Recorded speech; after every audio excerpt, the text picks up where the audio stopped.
ये आकाशवाणी है। प्रस्तुत है कार्यक्रम सुर्खियों में। इसके अंतर्गत सुनिए भारत की G20 अध्यक्षता के अंतर्गत स्वास्थ्य प्राथमिकताओं पर चर्चा। इसमें भाग ले रहे हैं डॉक्टर नरेंद्र सैनी, पूर्व महासचिव इंडियन मेडिकल एसोसिएशन, और चर्चा का संचालन कर रहे हैं अम्बरीश सक्सेना। डॉक्टर सैनी, जैसे कि हम जान रहे हैं कि भारत इस समय G20 की अध्यक्षता कर रहा है और बहुत सारे विषयों पर भारत को पहल करने का मौका मिला है, चीजों को निर्धारित करने और महत्वपूर्ण निर्णय लेने की भारत के पास क्षमता है। ऐसे में जब हम स्वास्थ्य की बात करते हैं, क्योंकि स्वास्थ्य हम सभी ये मानते हैं कि बहुत ही महत्वपूर्ण है, और खास तौर से जब से कोरोना जैसी महामारी से हमें दो चार होना पड़ा है, तो सभी नागरिकों को भी, सभी देशों के लोगों को ये समझ में आ गया है कि स्वास्थ्य बहुत महत्वपूर्ण है। तो G20 की दृष्टि से अगर हम देखें तो भारत की या विश्व की जो स्वास्थ्य प्राथमिकताएं हैं वो आपके अनुसार क्या होनी चाहिए?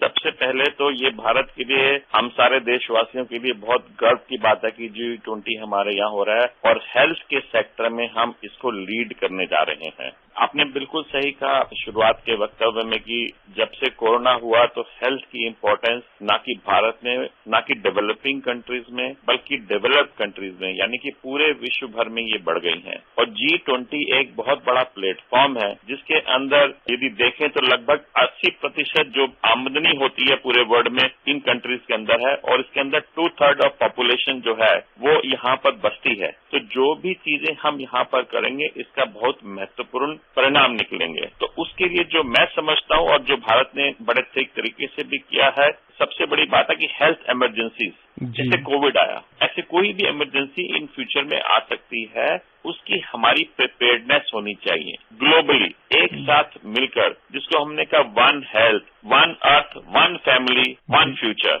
यानी कि आपने देख लिया कोविड में भी इस समय जो वातावरण है, या अच्छी बात भी है, मैं कहूंगा कि ग्लोबली हम सारे एक दूसरे से अटैच हैं। अब मैं भारत में रहता हूँ, एक अमेरिका में रहता है, लेकिन व्यापार के कारण या किसी और चीजों के कारण इतना सारा हमारा मूवमेंट होता है कि एक जगह की बीमारी दूसरी जगह तक, जो कम्युनिकेबल डिजीज है, बहुत जल्दी फैलती हैं। तो हमने, भारत ने एक एजेंडा दिया कि जितनी इमरजेंसीज है उसकी प्रिपेयर्डनेस के लिए हम काम करें, और उसमें ध्यान रखें कि क्लाइमेट चेंज भी एक बहुत बड़ी बात हो रही है कि क्लाइमेट चेंजेस से क्या क्या बीमारियां हो सकती हैं, क्योंकि पूरे विश्व भर में क्लाइमेट चेंज बहुत जल्दी से, जहां सर्दी हो रही थी वहां गर्मियां थी, जहां सर्दी थी वहां गर्मी होती जा रही है, और तरीके के क्लाइमेट चेंज हो रहा है। और एक बड़ी बात जो सामने आ रही है पूरे विश्व भर के सामने, वो है AMR, एंटी माइक्रोबियल रेजिस्टेंस। अगला पैंडेमिक जो सारे साइंटिफिक लोग समझते हैं वो इसी पे होने वाला है, और मैं अपने भारत के साइंटिस्ट को, भारत के मेडिकल टीम को बहुत प्रशंसा करूंगा कि इस इम्पोर्टेंट टॉपिक को हम लोगों ने चुना है। AMR पे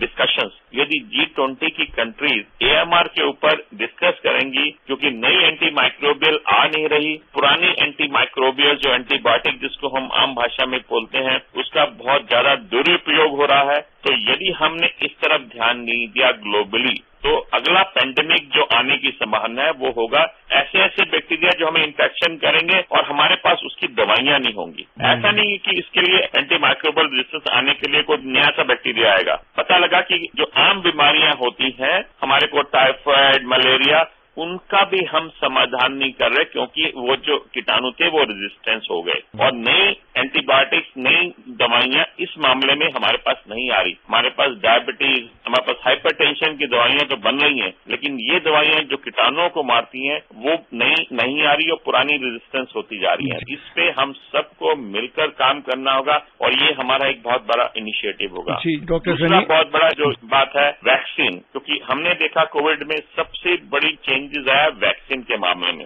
और भारत ने इसमें, मेरे को गर्व भी है कि भारत ने इसमें पहल भी की। हमारा वैक्सीनेशन जल्दी से बना और इफेक्टिव था, तो भारत की इसमें लीड भी हो सकती है। लेकिन हम ग्लोबली बात कर रहे हैं तो हम चाहेंगे सारी कंट्रीज, और भारत इसमें लीड ले सकता है कि वैक्सीन, ड्रग्स, हमारे ड्रग्स की भी है, लेकिन उसमें एक इंटेलेक्चुअल प्रॉपर्टी राइट्स आ जाते हैं कि जिन लोगों ने दवाइयां बनाई है वो अपना अधिकारी समझते हैं, लेकिन हमें समझना पड़ेगा, और भारत ने इस बारे में भी लीड ली है कि इंटेलेक्चुअल प्रॉपर्टी राइट को कुछ सालों के बाद खत्म कर देना चाहिए, और कुछ मैन्युफैक्चरर्स को इस बात की सुविधा देनी चाहिए कि वो इनको ले सकें। और डायग्नोस्टिक्स, जब तक हम डायग्नोसिस नहीं करेंगे, जैसे हमने अगेन कोविड पे बार बार आऊंगा क्योंकि इसी ने हमें काफी कुछ सिखाया है कि जब तक हम किसी बीमारी को पता नहीं लगा लेंगे तब तक हम उसका समाधान नहीं कर सकते। और ग्लोबली हमने इस बारी देखा कि भारत ने भी लीड लिया, दूसरी कंट्रीज ने भी लीड लिया, हम जल्दी से जल्दी केसेस को डायग्नोस कर पाए और उनका इलाज कर पाए। तो इसलिए डायग्नोस्टिक्स इनमें भी कोऑपरेशन बहुत जरूरी है। और एक सबसे बड़ी बात जो हमने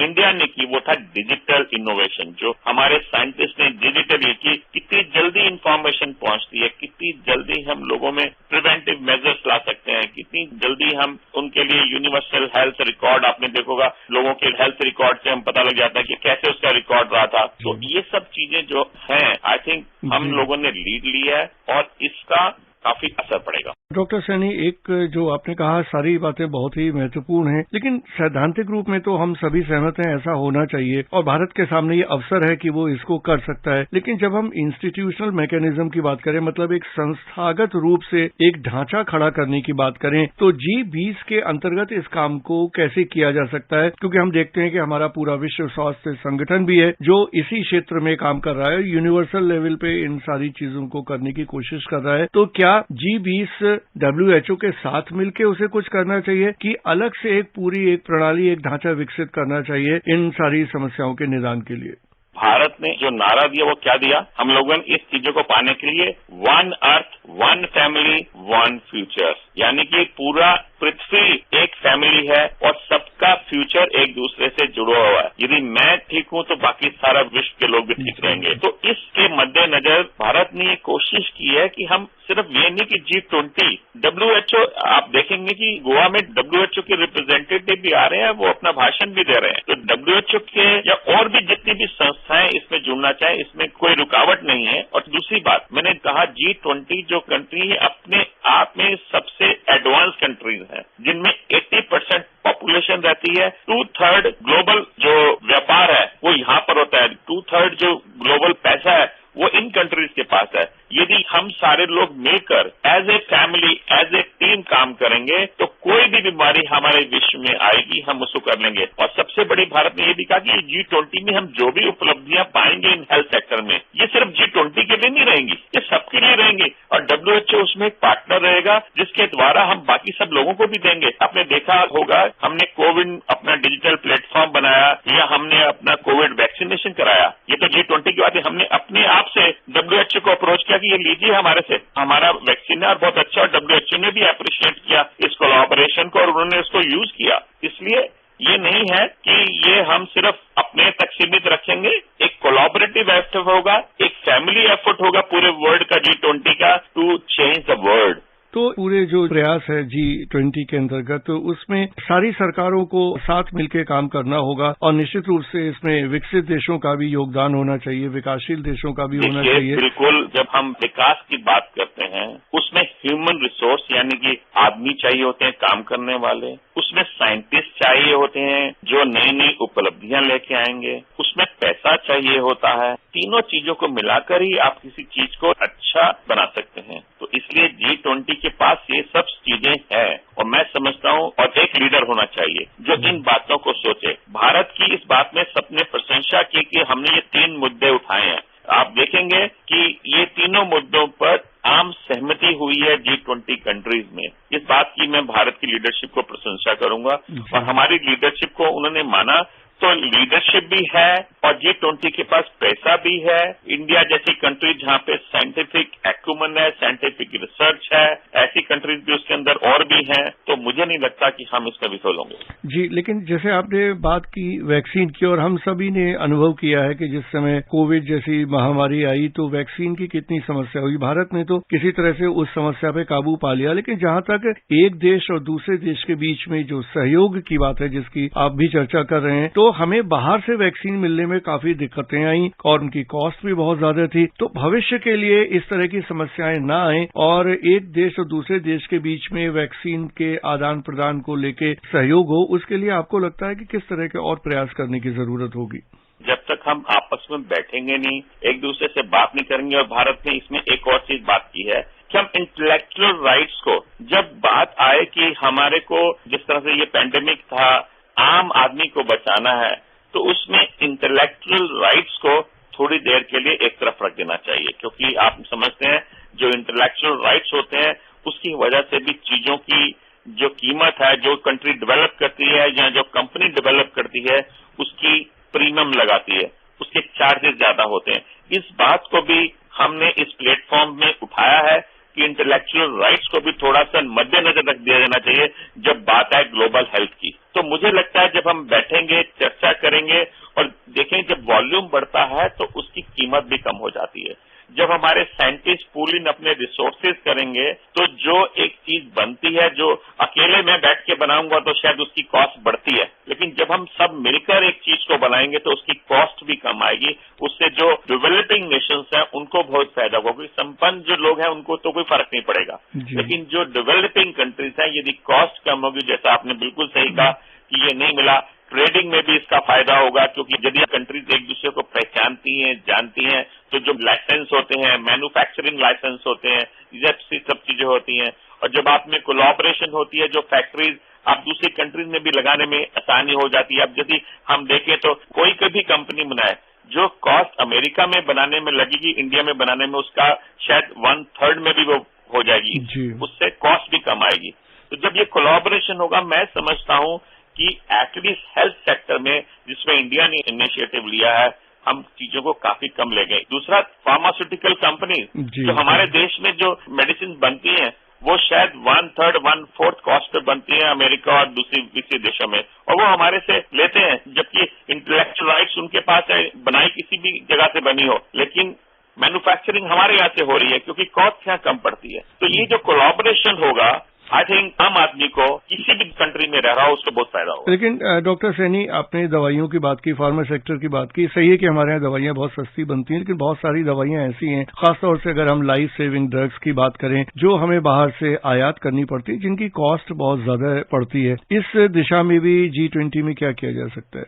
जैसे मैंने कहा कि इस कोलैबोरेशन से कुछ ऐसे एंटीबायोटिक्स हैं, कुछ बहुत सारी और चीजें हैं जो कि हमें क्योंकि इंपोर्ट करनी पड़ती हैं। जब मैंने कहा कि हाँ हमारे यहाँ लोकल प्रोडक्शन शुरू हो जाएगा, या बाकी दूसरी कंट्रीज में भी, जब हम G20 की लीडरशिप की बात कर रहे हैं तो मैं अपनी सिर्फ कंट्री की बात नहीं करूंगा, मैं इंडोनेशिया की बात करूंगा, मैं ब्राजील की बात करूंगा, मैं और दूसरे कंट्रीज की बात करूंगा जो डेवलपिंग है, जिनके पास अभी उतना पैसों की थोड़ी आम आदमी के पास कमी होती है। तो जब वहां पे मैन्युफैक्चरिंग हब हो जाएंगे, लोकल मैन्युफैक्चरिंग हो जाएगी, तो इनकी कॉस्ट में बकायदा कमी आ जाएगी। इसलिए बात हो रही है इंटेलेक्चुअल राइट्स की। यदि वो इंटेलेक्चुअल राइट्स को हम बात में बैठकर बातचीत करेंगे, इंटेलेक्चुअल राइट्स की बात को जो डेवलप कंट्रीज हैं बहुत मान जाएंगी, तो डेफिनेटली इनकी कॉस्ट कम हो जाएगी और manufacturing rights to the local countries, जो लोकल हमारे कंट्रीज होंगी, उनको बढ़ जाएगी। जी, और डॉक्टर सैनी, अगर हम जो स्वास्थ्य का पूरा जो ढांचा है, जो इंफ्रास्ट्रक्चर की बात करें, जिसमें अस्पतालों की बात भी है, जिसमें जैसे आपने डायग्नोसिस की पहले बात की थी, उन सारी मशीनों की भी बात है जो बहुत जरूरी है तरह तरह के टेस्ट और परीक्षण करने के लिए, और डॉक्टर्स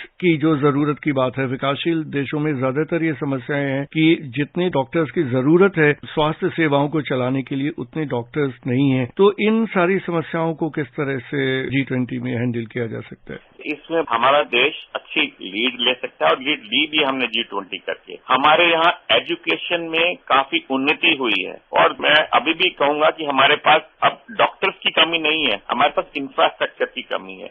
तो हम इस तरह का आदान प्रदान हो सकता है कि हमारे पास मेडिकल टूरिज्म बढ़ा है, बाहर की कंट्री के लोग हमारे पास आकर आज की तारीख में स्वास्थ्य सेवाएं लेते हैं। तो मेरे को गर्व की बात महसूस करता हूं कि अमेरिका से, इंग्लैंड से भी आकर लोग हमारे यहाँ स्वास्थ्य सेवाएं लेते हैं। तो हमारे डॉक्टर्स अनुभवी हैं, तो इस तरह के मेडिकल एक्सचेंजेस हो सकते हैं। आपने बिल्कुल सही कहा, डायग्नोस्टिक्स में, अभी डायग्नोस्टिक्स में हमारी मशीन जो कॉस्ट पड़ती है, हम लोगों को मशीनों की पड़ती है। ये G20 की कोलैबोरेशन जब होगी, हमारे साइंटिस्ट का आदान प्रदान होगा, तो हमारे यहाँ यही जो मशीनें हैं हमारी लोकल बनने लगेंगी। जब लोकल बनने लगेंगी तो उनकी कॉस्ट कम हो जाएगी। जी, डॉक्टर नरेंद्र सैनी, इतनी बहुमूल्य जानकारी देने के लिए आपका बहुत बहुत धन्यवाद। धन्यवाद। अभी आप सुन रहे थे भारत की G20 अध्यक्षता के अंतर्गत स्वास्थ्य प्राथमिकताओं पर चर्चा। इसमें भाग ले रहे थे डॉक्टर नरेंद्र सैनी, पूर्व महासचिव इंडियन मेडिकल एसोसिएशन, और चर्चा का संचालन कर रहे थे अमरीश सक्सेना। ये कार्यक्रम आकाशवाणी के समाचार सेवा प्रभाग द्वारा प्रस्तुत किया गया। इसे आप हमारे mobile app news on AIR और YouTube channel news on AIR official पर भी सुन सकते हैं। इस कार्यक्रम के संबंध में अपनी प्रतिक्रिया आप हमें ईमेल या व्हाट्सएप के माध्यम से भेज सकते हैं। ईमेल का पता है airnsdtalks@gmail.com और व्हाट्सएप नंबर है 9289094044।